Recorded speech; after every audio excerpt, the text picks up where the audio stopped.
Tactics and terms. Chain letters and social justice warriors. The bullies that go beyond the school ground.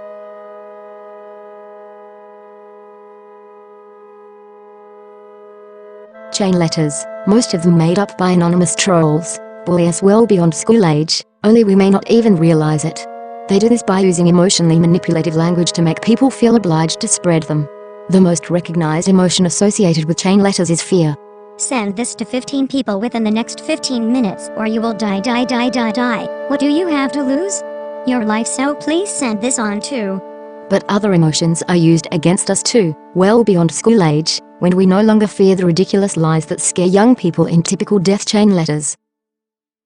Adult varieties of chain letter coerce us to spread them by playing on such emotions as sympathy, guilt, outrage, and especially, not wanting to be judged. We're hoping to get 5,000 signatures and then give it to the president. If you get this pledge and delete it, your selfishness knows no bounds. Very often the so-called information or story within the chain letter is all out false, but people reshare them just in case they might be true or because they don't want others to think they are a horrible human being. Social justice warriors are not after justice. They want social revenge for past oppressions and for perceived ones they claim are going on today. This makes them social vengeance and social cleansing warriors. These activists use similar tactics as, and along with chain letters to get the same results, that you give them what they want. Justified or not. The most notorious social cleansing warriors are activists from BLM and feminism, which are on the political left, along with environmentalism, animal activism, veganism, and the food cop movement. Social cleansing warriors are always inventing new words and phrases of political correctness to use against the rest of Western society. These are divisive, judgmental labels and statements that proclaim their worldviews, none of which are pretty. These terms are designed to lump people into various groups within two basic categories: victims and victimizers. You don't get to decide for yourself who the victims are. Social cleansing groupthink does that for you, and their criteria for this is shocking. Their speech is often so full of these terms that it sounds incredibly awkward and unnatural. The Trump effect. This is a term invented by Hillary Clinton to falsely accuse Donald Trump and his supporters of causing school bullying. The opposite is true. Any surge in bullying and hate crimes have been coming from those who are anti-Trump and pro-Hillary. This includes many hate crime hoaxes, where people have vandalized their own property with racist slogans, then claimed Trump supporters did it. Although there are actual hate crimes and hate speech, they are not accurately represented in the media, or fairly dealt with on social media. Social cleansing warriors make a hobby out of falsely accusing whites, males, and Christians of hatred, hate speech, and hate crimes. Violence at Bernie Sanders and Donald Trump rallies was not coming from Bernie or Trump supporters, but Clinton supporters. It was anti-Trump people who rioted and harmed people after Trump won the 2016 US presidential election. There is no valid petition from Mothers Against Drunk Driving that contains a sappy poem about a girl's death and a statement about getting 500 names to the president if enough copies of it are shared. That chain letter is a hoax. Make America white again. Donald Trump never said that, nor would he. The meme was made up by Rick Tyler. The girly thug gang is non-existent, and it will not kill you if you don't repost the death chain letter. Xenophobia is a fear of strangers, but social vengeance warriors misuse it to name-call anyone with concerns about an open borders policy. It is used as a fancy term for racist. No charity or company will receive or donate any amount of money for every repost of a sick child story. Amy Bruce is not dying from lung cancer and tumors from secondhand smoke and beatings. She does not exist, and her hoax story is implausible once you can get past its initial emotional sucker punch. Homophobia, Islamophobia, and the more recently added transphobia are not real phobias. These are terms made up by social vengeance warriors on the left, to label, mock, and bully anyone who does not agree with or is indifferent to Islam or their favorite alternative lifestyles and choices. Conspicuously absent is Christophobia, which they quickly denounce as a made-up word whenever their accusations of Islamophobia and their contempt for Christianity is countered. It is interesting how they never mete out the same hostility towards Islam, which is actually misogynist and deadly toward gays in the developing world.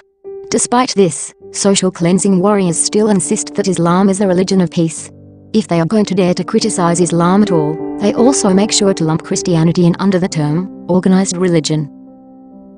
Atheist social cleansing warriors love to rant on about organized religion, but they don't hesitate to bash the heck out of Christianity on its own as well. Reposting that chain letter will not cause the phone to ring, change your luck for the better, make you a fortune, cause someone's name to pop up on your screen, or make any wish come true. Gender is a social construct. Yes, they actually believe gender is a social construct created by men rather than biology. So they've invented all sorts of terms to go along with this ideology. Cisgender, binary, non-binary, gender fluid, pansexual, and a host of other sexual they've come up with. Cisgender is probably the easiest to explain. It is their term for a girl or a boy who is content with the gender they developed into before being born. Identity politics social cleansing warriors want everyone to believe there are more than two genders, and that they can pick and choose from whatever they decide from one day to the next. They claim there are as many different types of sexual orientations as there are genders they make up. This is where pansexual and all that comes in. Because apparently heterosexual, homosexual, and bisexual don't cover all of their preferences anymore. And if you should get their pronouns muddled, they call that oppression too. So cis and binary are the contemptuous words they use for people who come into the world as girls and boys and make no fuss over it. Gender is not a social construct, and neither is race. No one was assigned a gender at birth by some vast patriarchal conspiracy to map out everyone's life based on gender, and there are only two. The earth goes around the sun, and is round. Intersectional feminist. This is another nonsense term some feminists use to describe themselves and their ideology. I don't just care about women, I care about all other minorities. Just like any other feminist who still hates males and whites. The idea that a duck's quack has no echo is a myth. A quack is like any other sound, and echoes like any sound according to its location. Microaggressions are another common accusation spewed out by social cleansing warriors, especially feminists against men. This is because whether or not a man is displaying any hint of violence or sexism, the feminist will accuse him of aggression one way or another.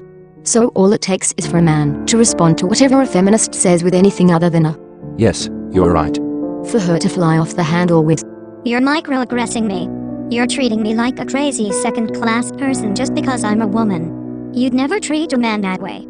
Of course, she would dismiss any accusations of microaggression against her, because in the feminist world, only men or women who don't agree with feminism should be accused of microaggression. This is nonsense. The real aggressor is the feminist social vengeance warrior, and she's doing what they do best, trying to micromanage everyone else's life right down to dictating how other people should act and talk. Anyone can be passive-aggressive, but there are no such things as microaggressions. The urban legend is false. No one ever ended up with a head full of baby spiders. Harassment and oppression, these are real problems, but not in the way social vengeance warriors would have everyone believe. They call anything harassment or oppression that they decide to hate for any reason. This is where accusations of microaggressions usually lead. It also adds insult to injury for people who have truly been harassed, victimized and oppressed, by trivializing their experiences. The story about the sitter terrorized by a killer on the phone in the same house is just an urban legend. It never happened. Other jargon used by social cleansing warriors are mansplaining, manterrupting, white-spraining, feminism's made-up terminology to demean males and whites for existing, and daring to say anything when feminists are talking. It is the feminist way of saying, "You're a man. You're white. So your experience, reasons, life, whatever, means nothing and is all excuses and lies. And you should never ever interrupt a woman when she's talking. It is disrespectful and oppressive." Putting man or white in front of almost any verb is the feminist way of telling you anything you say or do is worthless, stupid, oppressive, dishonest, evil, etc. if you are a man or white. A few nouns are given this treatment too, and with the same connotations. White male privilege, white tears, male tears, white guilt, and from BLM activism comes white lash, a term made up by CNN's Van Jones. Toxic masculinity is another favorite feminism term. Conspicuously absent from their lexicon is male shaming and white shaming, which is what their ideology requires them to do. They also never talk about toxic femininity. The animal rights activist group PETA did not make orange vests to put on deer to help them avoid being hunted. Related to the above is manspreading, is a feminist's gripe about a man taking up too much space on public transit for her liking. It's more about the posture than space, since she can take up just as much space with her large purse, and no one is allowed to complain about that. You can't prevent or cure the flu with onions. Catcalling is another thing feminists moan endlessly on about. It means rude comments of a sexual nature called out at a woman in the street by men. But girls are just as guilty of this behavior, particularly online when they are fighting over a boy they are crushing on. Fandom communities are full of this, particularly where girls are hating on some female character in a series for being too close to their character crush. These girls can be absolutely merciless toward one another about their own creations online, especially when it comes to their idealized self-insert characters into a series from anime or the latest young adult fiction trend. The story about the exploding toilet is a joke. It never happened. Slut-shaming. This is a feminist's term that expresses contempt for anyone who doesn't condone people wearing scant clothing in public. Yet feminists regularly participate in male and white shaming. If there is going to be a change of terms on your favorite social networks, you will be notified via broadcast message on the front page or sent a text or email by the company itself. This means any chain letter you see being reshared that tells you something like, Facebook is shutting down or Facebook will start charging its users, it always has been and always will be a hoax. Social networks are always wanting to expand their user base. They don't shut down due to overpopulation. If anything, underpopulation is why some sites go down. The male gaze. Some feminists even think a man looking at them is equal to actual assault. He doesn't even have to be lusting after her to be accused of the male gaze. As far as she is concerned, he's already had his way with her in his mind, and probably would in real life if given half a chance. In her mind, men only want one thing from women, all the time. This brings us to another closely related term, and this one is especially twisted: rapey. When someone makes us very uncomfortable, we may describe them as creepy. Feminists are not satisfied with that. They call it rapey, proving they are completely obsessed with rape, and that is creepy. Coughing will not prevent a heart attack or save you if you are having one. Victim blaming. Though there is such thing as victim blaming, activists are using the phrase as a smear against anyone who disagrees, refutes their opinions, or offers suggestions the activist dislikes. I think you should avoid that neighborhood for your own safety. How dare you blame me for the assault? Did you think I asked for it just because I... No, that's not what I'm saying. Stop interrupting. It's bad enough you are victim blaming. There doesn't even have to be a victimizing situation to get such an accusation. When Hillary Clinton spoke with an activist, he was not happy with her suggestion that he and his movement tried to work together with Hillary to work out a plan. He accused her of victim blaming. There is no such thing as internalized misogyny, internalized racism, or internalized oppression. This is bullying language that translates to, I don't like what you're saying, so that makes you an oppressor who's in denial of my version of the truth. a feminist may call a woman who refutes her patriarchy conspiracy theory guilty of internalized oppression. Bill Gates and Disney are not giving away their millions every time a chain letter hoax is spread. The idea that women make 74 cents or any lesser amount to every dollar a man makes is false. Wages are determined by type of job, not gender. We do have equal pay for equal work. All citizens of legal age have the right to vote and participate fully in our society. Rape culture. This distasteful term implies Western society not only condones rape, but treats it as something normal. Not at all true. Rape is sadistic, immoral, and illegal, and its victims are not always women, nor are the perpetrators always men. Women can, and do, commit murder and all kinds of abuse too, including rape and other sexual abuse. Men are also victims of murder and abuse, including rape. You won't get cancer from using shampoo or deodorant. There is no patriarchy or rape culture in the Western world. It's a different story in the developing world. Bloody Mary will not come at you through a mirror if you light candles and chant her name. Tradcan. This is a mishmash of the words tradition and convention and is used as a derogatory term by the men going their own way or MGTOW movement, which is exactly like feminism but with the gender switched. They hate all things tradition and convention, especially Christianity and anything to do with equal rights for both genders.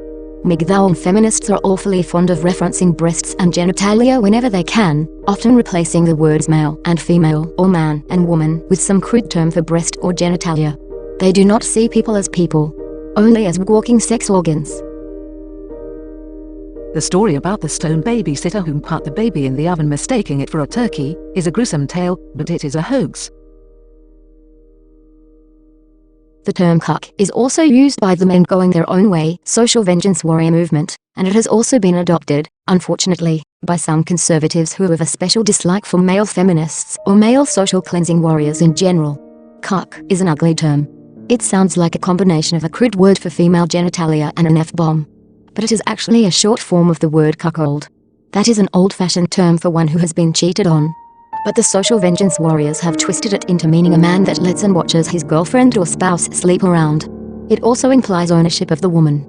There seems to be no term for a woman who lets and watches her boyfriend or spouse sleep around. So it's just another sleazy sex term with a double standard that often doesn't even apply where it is used. Neiman Marcus never charged anyone a small fortune for a cookie recipe. No establishment ever has, whatever the recipe or company. The story is a hoax. Colonialism and slavery. Feminists and BLM activists are always going on about these. Colonialism is no longer a thing in the Western world, and neither is slavery. Get over it. Neither of those even originated with white Europeans. The people living today are not guilty of it, and punishing them will not fix or erase the past. You will not get killed in your sleep if you don't spread the death chain letter. Uncle Tom. Yes, this term references the fictional character from the book Uncle Tom's Cabin. It is used as some kind of idiotic slur against anyone who is nice to someone whom some racist activist does not like. This is particularly stupid since Tom's demise was so appalling, and not his fault. But no one is calling anyone a Simon Legree, who is the real evil force of a character in that miserable book. Tom was beaten to death by Legree and 2 slaves upon Legree's evil demands, and no doubt for Legree's perverted giggles and kicks after he wore himself out beating the poor man all night. The 2 slaves were named Sambo and Quimbo. Speaking of which, when Barack Obama won against Hillary for presidential mandate, Sarah Palin did not say, "Sambo beat the bitch," nor would she. That liberal wish chain letter is false. capitalism is for anyone of any race and gender. There are no kidney theft rings or headlight ankle slashing gang initiations. White male privilege. There is no such thing as white or male privilege. That is their term used to judge people for their skin color amid denials of being racist. There is privilege, and social vengeance warriors are the ones who benefit most from it, no matter how much they judge others. They claim white males have all the power, and non-whites and females do not. So they have made up this cute little equation that goes like this. Power plus privilege equals racism and sexism. That is a lie and a cop-out. Anyone can be racist or sexist, and today's social vengeance warriors corner the market on both. Interestingly enough, many are also white and male, though probably initiated into this mindset through shame. There never was a woman placed inside a glass case which was used as a coffee table by her husband after her death. Token. This is a term used extensively by the notorious feminism and BLM activist, Zana Joshi.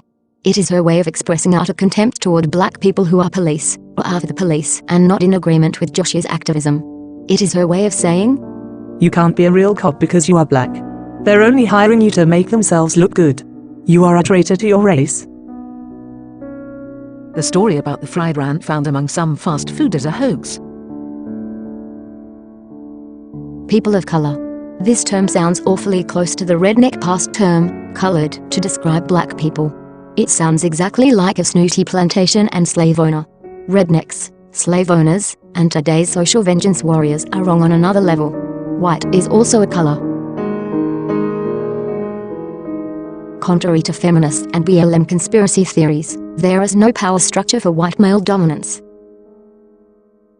There was no girl called Carmen Winstead or Jessica Smith or any other name pushed down a manhole by school bullies. Being a male does not make you sexist. There is no such thing as a snow snake that bites you and freezes your blood. Being white does not make you racist.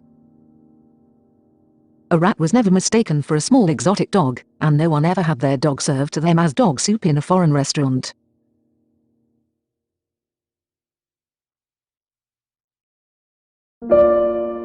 However much pseudo-academic terminology they use to label everything and everyone, however they use their somber or righteous tone of voice, however they stare you down while trying to convince you how compassionate or caring they are, it is all a lie.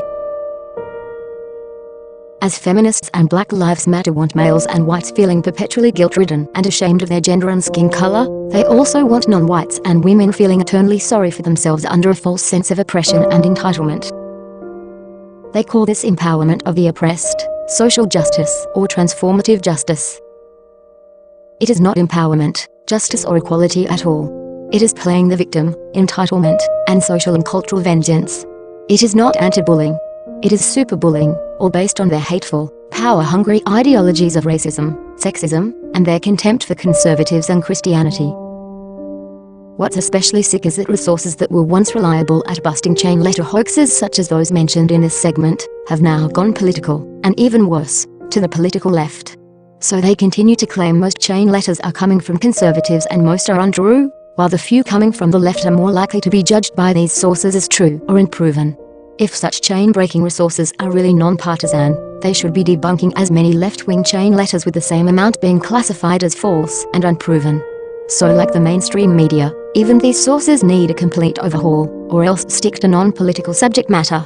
There are already more than enough other sources specializing in political debate and rumor, and they too are biased towards social cleansing causes. If these crusaders really cared about stopping oppression, they would not seek to oppress anyone else. But if they could turn the world into their dystopia, there would be oppression from them while they continue to claim they are the victims without power or prejudice. Under the influence of social vengeance warriors, there have actually been segregated college dorms set up, for blacks only. Segregation is supposed to be a thing of the past, but social vengeance cry bullies have managed to bring it back to some degree, and even the smallest degree is too much. So the next time you hear a cry of racism, or sexism, or all the many phobias along with this is hate, please think before having a knee-jerk reaction. First, ask and find out who is making these accusations. If the accusers are social cleansing warriors on the political left, do not take them at their word. They have been fooling and hurting the world for too long by projecting their own bigotry upon others, with innocent people being hurt. They love playing the victim when they are actually victimizing people they lie about. They don't want to erase the past, they want to bring it back, but with segregation and all manner of other biases institutionalized against whites, males, conservatives, and Christians, all in the name of women and minority empowerment, anti-bullying, anti-racism, anti-sexism, anti-hate, and love, peace, hope and change. Social cleansing warriors are not offering us hope and change, but hoax and chains. Stand up firmly against social vengeance and political correctness, but be careful. Don't be trollish, which only makes you look bad and helps the cry bullies out.